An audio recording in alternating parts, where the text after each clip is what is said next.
You cannot say this is my or it's closed or finished or something like this.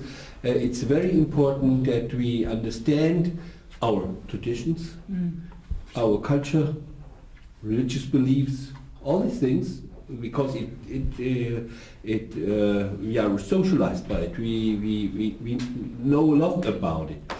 And when the missionaries come, I mean, in the 18th century, they had good intentions, but this is not enough. Why not? Because they didn't understand that only their culture, only their background, dominates the others. It's a kind of you have good intentions, but you are dominating it. And I would like to add to this beautiful film, I saw it now the second time, about wisdom, the place of many classes. I think it's a very good example for that what could be identity, what it means. It means there are we have a plurality of identities, many classes. And you have it in Manhattan. I mean, I'm a lot of. I was many times in Manhattan. I know a lot of people there. I know many classes there. They have to live together, they have to accept each other, they have to find respect for each other for the very specific cultural, I said it, traditions, and then to ask, what are the missions, I would like to say, from this culture, and then you are starting a dialogue about how can we live together in this way. The sculpture try to express it, in a kind of harmony, in a kind of living together. And so I'm very curious. What can I learn from you? Not what I would like to say overwhelm or in a way impose on you. Yeah, exactly. That's the point. So we have to understand today that identity is a process where we are changing with our traditions. It's not finished, but in this dialogue there will be step by step. There will be, I would like to say, something also new. And when we are encounter and we have this exchange, there are a lot of insights, I would say, or impacts for my own identity. For instance, take the relationship to nature. We have a history now that we know that our relationship to nature has no future. All the ecological questions, climate change, all the things, we know it. So we have to change our relationship. And my question is, could we learn from your traditions, which I would like to say we have destroyed, in a way? I think it comes down to that colonial mindset, where the colonists always have to dominate everything, people, land, everything. They have to dominate everything, and I think that's the mistake. That you can't. You have to work with. You have to support. You have to not take more than you need. Take only what you need. If you're in an area for a period of time, you need to perhaps find a better way to lessen your impact on the environment where you are. I thought that it was really interesting talking about identity and about how different cultures can work together. I thought your example tonight was marvelous about the refugees coming to Germany and about how just a simple thing that we take for granted, sitting at a table with chairs, was something that was completely uncomfortable and foreign to them. That it wasn't something that their culture reflected, and that you and others saw that by simply taking the table and chairs away and enabling them, supporting their culture to sit on the floor, was the step that's needed. That you didn't say, sit on the table and say, this is how we do it here. That's dominating the culture. Instead, you respected the culture. And I think that's the key moving forward as we live in a multicultural society, and to take from the film talking about the two-row wampum, which is that teaching, you saw the two paths, two lines together. Never did they overcome. Never did one impose itself on the other. They live side by side. They find a way to prosper together. And I think the very first thing is we need to ask people when refugees come to our territories is, how can I help? What do you need? Tell me what I can do to help you. And that is the first thing, instead of saying, I know what you need, and you need this, instead of imposing. But taking this and reflecting maybe just one step back again on this identity, Chief Peters, in the film and also from what Sherry mentioned, that table and chair example, that's part of a cultural tradition that we sit here at a table and a chair. You sit on chairs and not on the floor. That's one example. But reflecting on your own cultural traditions and background and rediscovering that, what are we really talking about? What is of, let's say, highest value for you people? Is it your link to nature? Is it the rediscovery of your own native language?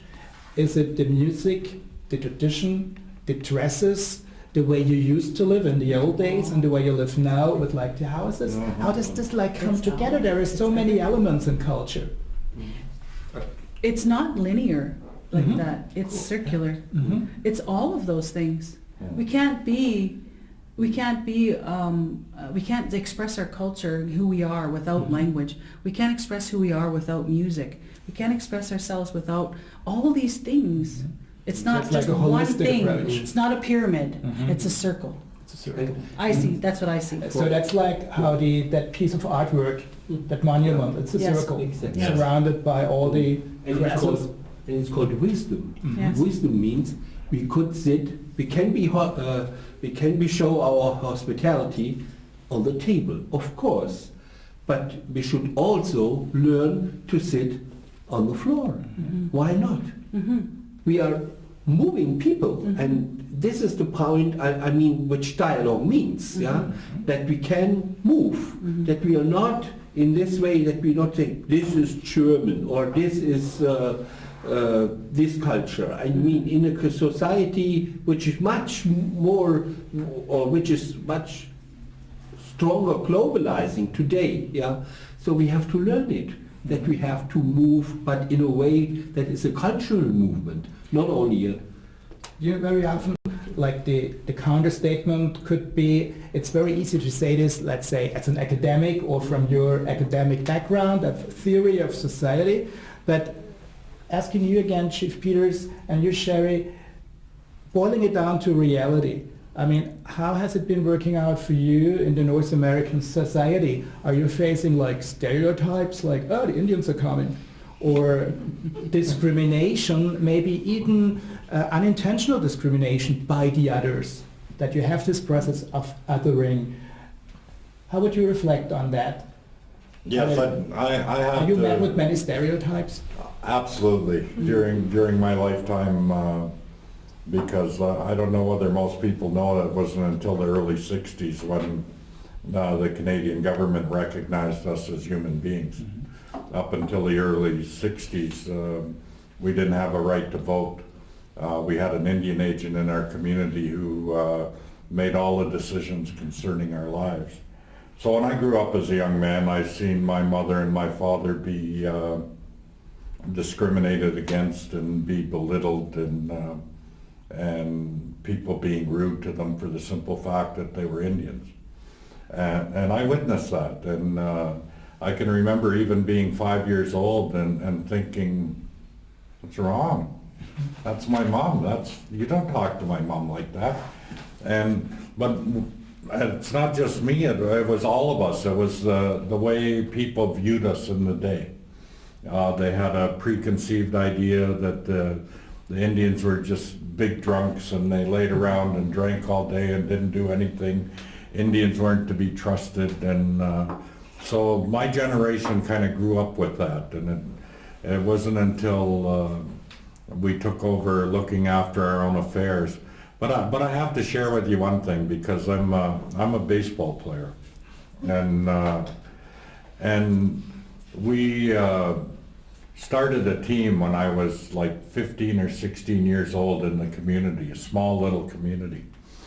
And we used to play against the men's teams from around the community, and they used to beat us 36-6 and 18 to nothing, and, you know, but that was year one. And then in the second year we won a few more games, and the third year we won a few more games, and by the end of 5 years, by the time we were young men and 21, 22, we were the best.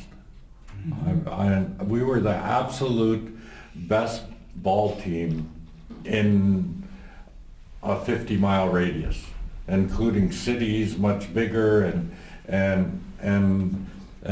you know what that did? That changed people's perception of us. So when I went to the grocery store now to buy something, instead of a woman being mad because she had to wait on an Indian, she talked to me.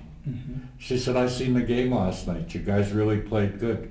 I used to play ball," and we'd start talking to each other, and we'd have a dialogue, and it was, in my belief, it was a real thing that started us on our path to wellness. You know, it's a terrible thing when a child feels ashamed of the color of his skin.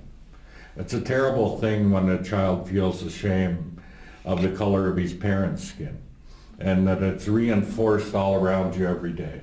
When you go to school and then the school book says, "Oh, those Indians are savages, they kill people and they're stopping progress," and you get one paragraph, and that's from your school teacher, who your mom and dad said, "You got to listen to the school teacher because they're never wrong." And even all of that anger that generation grew up with, it bred the American Indian movement in the 70s, the reawakening, and you know, and I can honestly say today, like 50 years later, that my children aren't ashamed to be who they are. My children are proud of their culture, and they're proud of their ancestors. They're proud of their language. They're growing. And with the sculpture that we built and took part in, and we're saying that walking up there together, all the non-natives were on this side, all the natives are on that side, and we greeted each other. And we greeted each other, and not as native and not as non-native. We greeted each other as people. And there were a lot of tears shed there by a lot of people, because we felt that coming together. There was, and you felt like linked to each other. Yes, Yes. absolutely.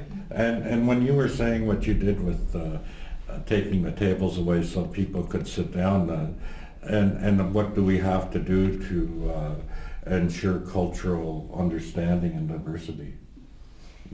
Have an open heart. Yeah. Open up your hearts and look at, I conduct my life